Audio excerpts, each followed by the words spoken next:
It started with an argument that felt like 1,000 others before it. My parents on one side of the kitchen table, me on the other.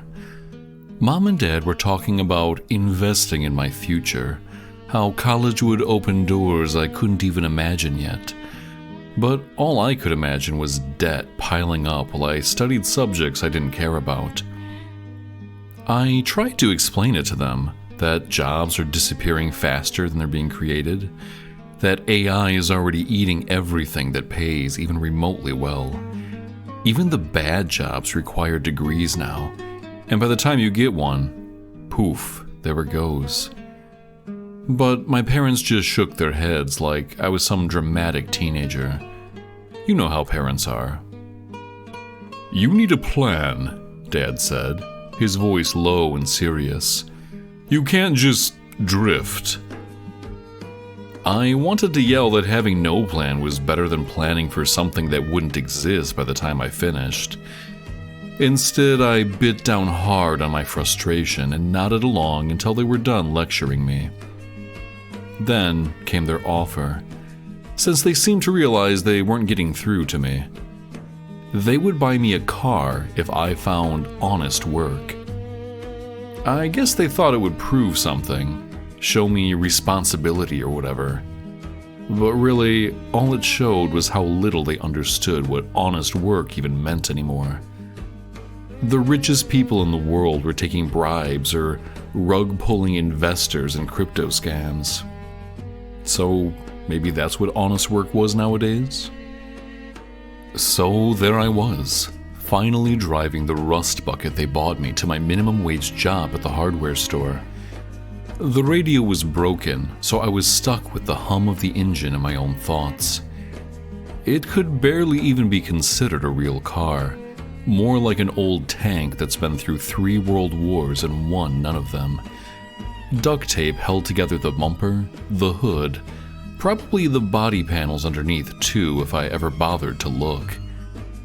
I should have been grateful, right? They bought me something instead of just kicking me out to fend for myself. But as I pulled into the parking lot and saw all those shiny new cars belonging to people who actually had a future, it felt like pity more than anything else. The job itself wasn't terrible. Stocking shelves, helping old ladies find paint cans they lost 3 aisles ago. It just felt so pointless sometimes. I moved product from one place to another for almost nothing per hour while the owners made bank and didn't even have to do anything. And when automation finally comes, which it will, who do you think is going to get cut first? I used to dream about being something.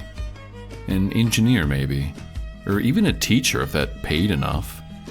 But after this, I just wanted the day to be over so I could go home and pretend none of it was real.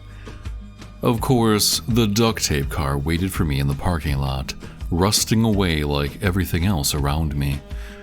A reminder that no matter how hard you try to hold things together, eventually they all fall apart anyway. High school was over, and it was all downhill from there. I slouched in the passenger seat, watching the cracked landscape blur through the windshield as I drove home from work. The radio crackled static instead of music, and the AC struggled to heat the cabin, another thing that had long since fallen apart on this piece of crap car my parents called a gift. I'm pretty sure I ended up in another argument with my parents that night. I tried to explain it wasn't about the money, but of course they couldn't understand. College degrees were becoming like old tube TVs, obsolete before you even graduated. AI could do most entry-level jobs better than humans now, and all the remaining jobs would just get outsourced to some other country to make shareholders more money. I'd be in debt up to my eyeballs for a degree that would just make me more replaceable. But no, they insisted it was an investment. They didn't get that I was born too late to get any of the good jobs, but too early for the robot ones. I started driving towards Ace Hardware again later that week, where I'd been pushing boxes onto shelves since graduation day. Minimum wage barely covered gas in such a money pit of a car.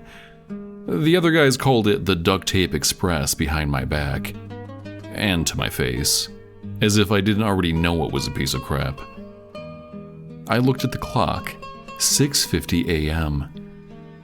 It was going to be another shift of lifting heavy junk and periodically going to the cash register, smiling like I really cared about someone's shopping experience. Meanwhile, crypto bros were becoming millionaires overnight with nothing but a laptop and some lucky clicks. Or those busty Instagram girls who just had to flash cleavage and suddenly they're living in mansions and making 10 times as much as me from OnlyFans or sugar daddies. I slammed my hands against the steering wheel. Not that it made any difference, but it did honk the horn and startle me awake from my pity party. "Get over yourself," I muttered, cold from the pre-dawn chill. It was time to go be a good little worker bee. But something inside me was simmering, and not in a good way. This wasn't living. It was just existing until someone else decided they were done with me. Traffic suddenly slowed, and I realized I was stuck behind a line of cars that stretched ahead, right up to the parking lot of Ace Hardware. Construction barriers blocked off both lanes to my left, forcing everyone to merge into one lane. The sun peeked over the skyline, casting long shadows across the asphalt. I squinted at the source of the bottleneck and didn't quite know what I was looking at. A massive metal column or thick pipe jutted out from where the road had been split open like a wound, rising up as high as the streetlights. "What the hell is that thing?" I muttered, craning my neck out the window for a better look around the car in front of me. It looked pretty high-tech, not like any construction equipment I'd ever seen. The surface was smooth and reflected the emerging sunlight. It had symbols etched along its length that weren't quite legible at this distance. I glanced at the clock. 6:57 a.m. already. If traffic didn't clear soon, I'd be late again. And there were only so many warnings my manager would give me before he decided to hand me some sort of improvement plan, and I'd lose my highly coveted position. Sirens wailed in the distance as more police cars arrived on the scene. Not just local cops, but state troopers too. They formed a human chain across what remained of the open lane, waving glowing batons at drivers like they were herding cattle through a narrow chute. I drummed my fingers on the steering wheel, jaw clenched tight enough to grind my teeth. This whole situation felt like a metaphor for everything else in my life.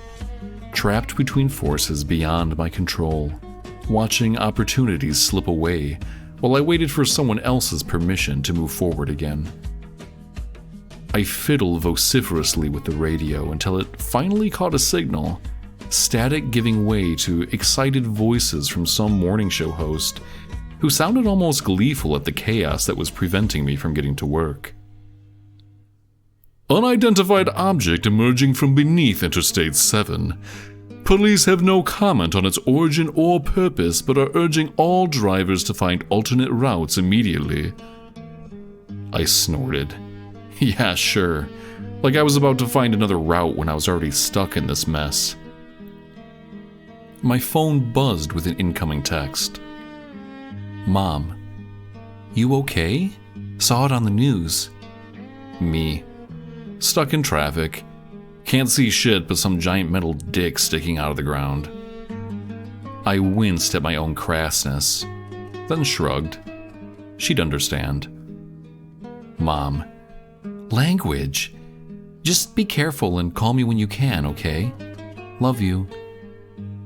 "Love you too," I mumbled back, not texting it, but saying it aloud to myself. I pocketed the phone quickly as a police officer approached my window with an official-looking clipboard.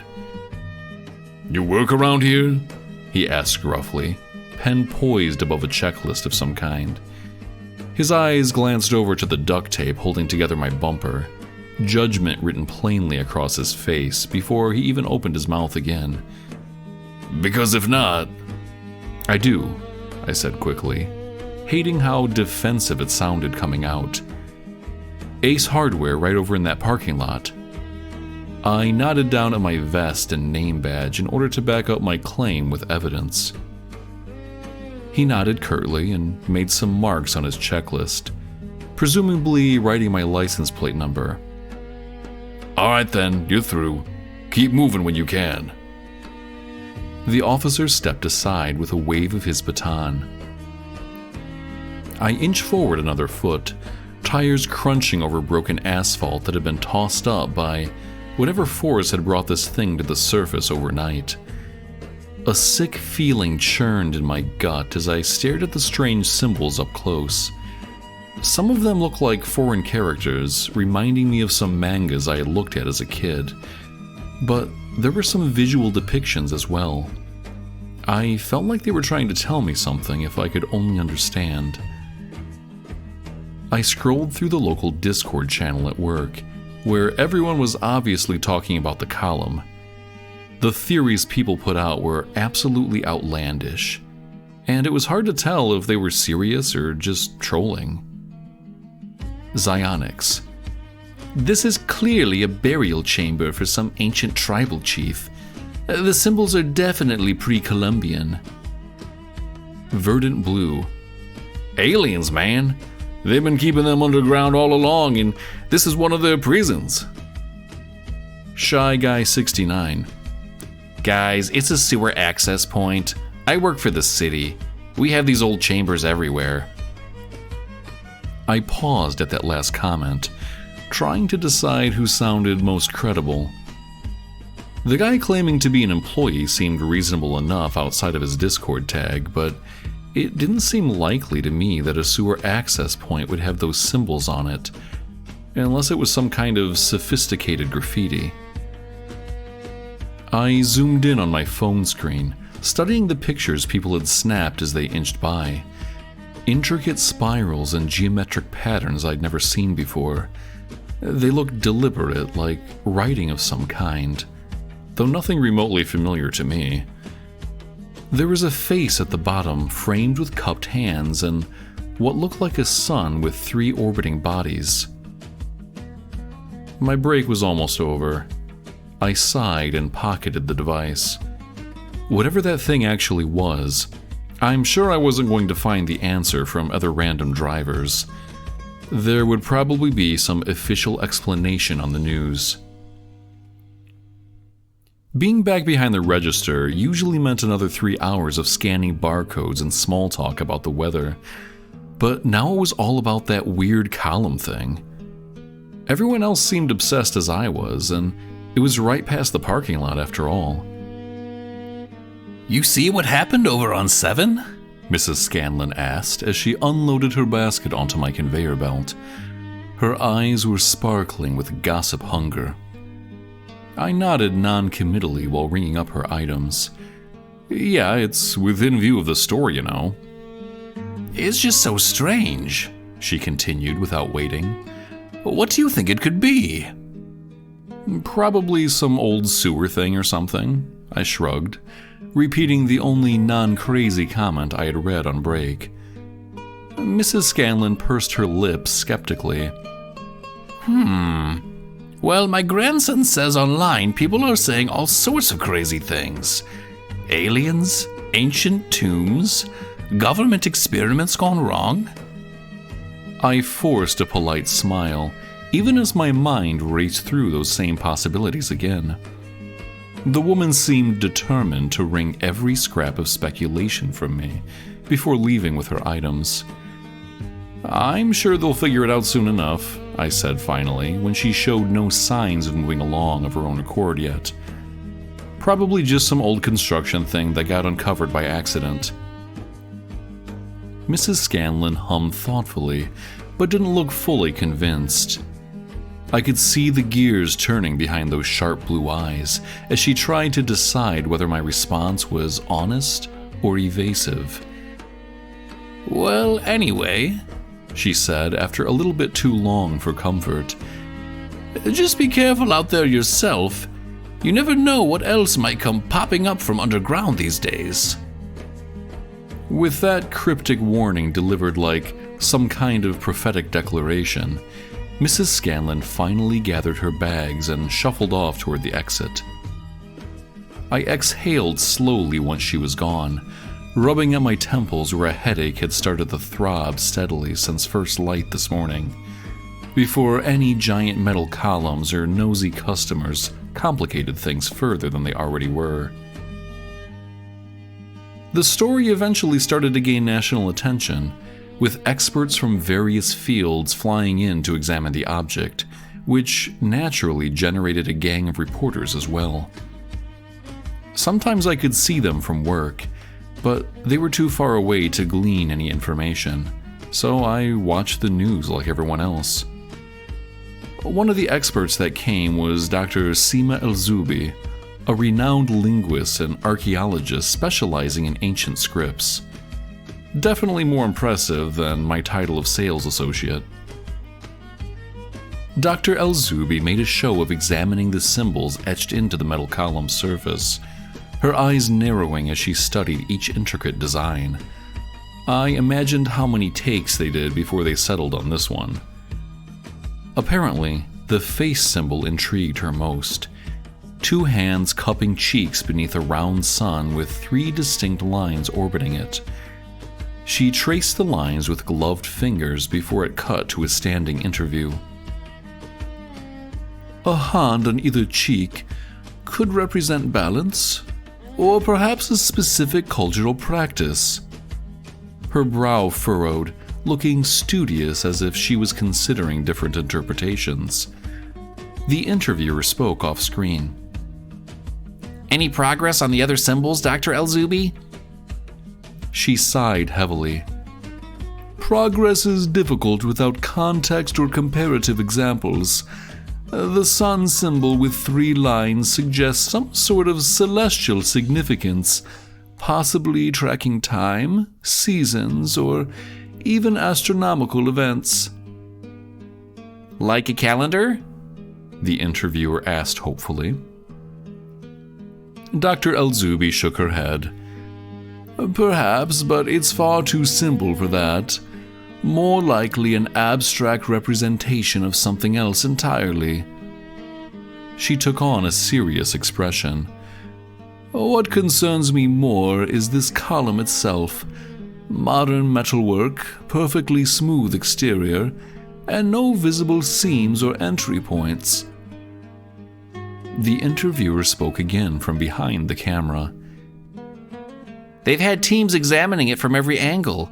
I guess no one can figure out how to open it." Exactly, Dr. El-Zubi said. If these symbols hold a key, literally or metaphorically, we need to understand their meaning before attempting anything else. She glanced at some papers in her hand, then back up at the towering structure. I'm beginning to wonder if opening it is even possible, or perhaps intended. The interviewer kept asking questions, not wasting her opportunity with the expert. "What do you mean?" Consider this, El-Zubi said thoughtfully.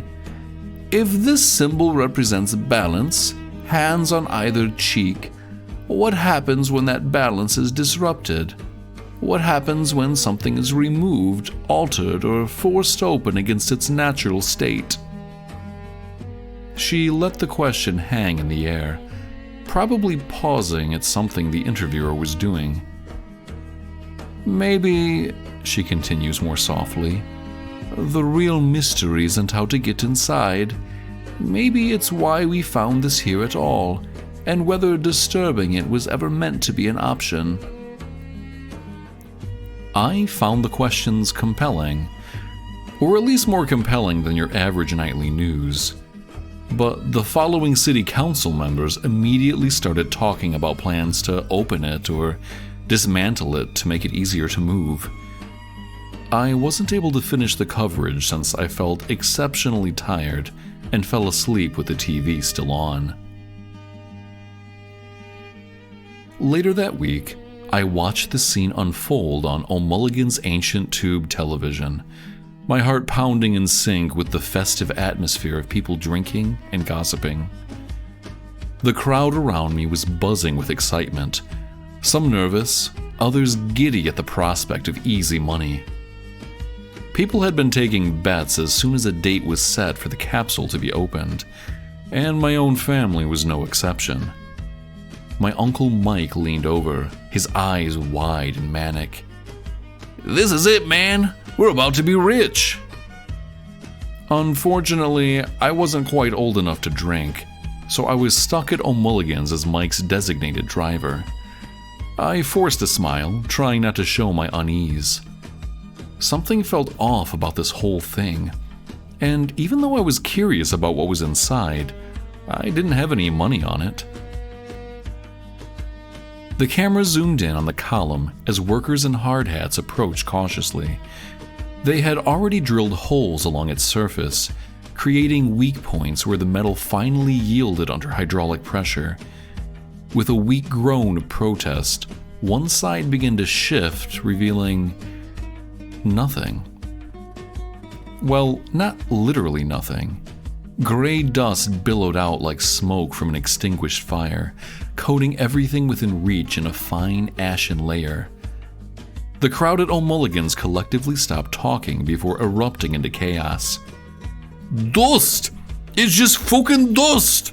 Someone shouted gleefully from the back corner. Apparently, he'd bet every cent on nothing. Mike turned to me with a look of pure disbelief, his face draining of color. $1,000 down the drain," he mumbled numbly. "I could have paid off my tab." I gave him a firm pat on the shoulder, as people around us celebrated or cursed depending on their wagers. The bar owner grinned wickedly behind the counter. He probably took bets from both sides and cleaned up either way. The next morning, I dragged myself into work, my stomach churning from the flat soda and stale pretzels at O'Mulligan's. The column still loomed beyond the parking lot, battered and violated, an ominous sentinel watching silently from its disturbed resting place. The initial excitement faded faster than mist in sunlight. People were already moving on to new gossip and old grudges, the alien mystery reduced to nothing more than disappointment. There was still some talk on the local Discord about how the dust was the remains of the ancient mummy and how people were cheated out of their winnings, but it all just sounded silly to me. I forced myself through the motions of my shift, stacking shelves with mechanical precision, and eventually I stopped looking at the column outside. The city would send a wrecker to scrap it soon, and everyone would move on with their lives. Except for me. I'd still be here at Ace Hardware. By lunch break, nausea and heartburn had crept up my throat like bile, hot and acidic. I barely made it to the bathroom before retching violently into the cracked porcelain sink. My hands shook as I rinsed away the evidence, splashing cold water on my face until the room stopped spinning. What was wrong with me? I stared at myself in the mirror. Dark circles under bloodshot eyes, skin pale and clammy. When did I become this hollow shell of a man?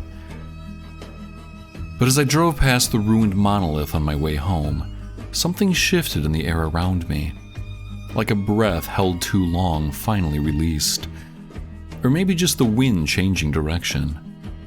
Either way, by the time I reached my apartment door, all thoughts of nausea and ominous columns had fled as quickly as they came. I mushed myself face first into my bed and turned on the television. My ears perked up as I heard the voice of Elzubi, the language specialist. She spoke as the camera zoomed out from the metal column, showing it standing alone on the now abandoned roadway. The woman's voice continued, overlaid until it cut to her in a chair in front of one of those stage libraries with matching leather books.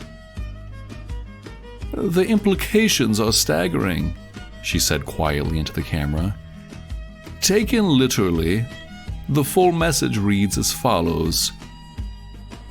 These words are a message. Pay attention to them. Sending this message was important to us. We considered ourselves to be a powerful culture. This object is not an object of value. No highly esteemed deed is commemorated here. Nothing valued is here. What is here was dangerous and repulsive to us. This message is a warning about danger. The danger is in this particular location, in this object, and below us. The danger is still present in your time as it was in ours. The danger is to the body, and it can kill. The form of danger is an emanation of energy. The danger is unleashed only if you substantially disturb this object or the area below physically. The preceding story refers to an approximately 5-meter-tall, cylindrical column constructed of an unidentified metallic alloy, known as the Forgotten Spire. The exterior surface exhibits intricate engravings depicting stylized glyphs that were eventually deciphered to be a warning about long-term nuclear storage. Notably prominent amongst these carvings are a representation of a humanoid face enclosed within cupped hands, and a circular symbol encircled by 3 curved lines radiating outwards. Analysis of the Forgotten Spire's composition reveals an unusually high concentration of depleted uranium, exceeding natural terrestrial abundance levels by approximately 40%. This depletion pattern suggests controlled fission reactions occurred within the column for an extended period prior to its burial. The interior cavity of the column housed a deprecated mass of highly radioactive material estimated to be spent nuclear fuel originating from a chain reaction sustained for several millennia. In modern times, local authorities of a mid-sized suburb of Chicago, seeking potential wealth within the protruded column, drilled into the object using heavy machinery. During this excavation, enough hydraulic pressure was applied to the created weak points of the column to fracture its outer casing along a 3-meter stretch. This breach exposed the internal radioactive core and resulted in eventual fatalities amongst the crew operating within 10 meters of the column. After this incident, a language specialist and her team deciphered the initial header engraved atop the column, which read, "The silent sun sleeps, yet its breath lingers." Further analysis suggested this warning pertained to the contained uranium core and indicated a potential for continued radiation leakage, even in its depleted state. The eventual translation of the remainder of the glyphs confirmed this analysis. Initial translation progress was slow due to significant divergence from known historical languages. The symbol of the cupped hands and sun with 3 radiating lines initially appeared to represent a deity or cosmological concept central to the civilization that created the Forgotten Spire. But recent theory suggests the face represents an individual in a state of distress and was meant as a warning. Ongoing research into the dust of the depleted uranium core indicates it exhibits an unusual isotopic signature, suggesting controlled manipulation beyond simple fission reactions. Preliminary analysis suggests potential evidence for a transmutation process within the column's internal structure during its operational period. Further investigation is required to determine the nature and extent of these manipulations.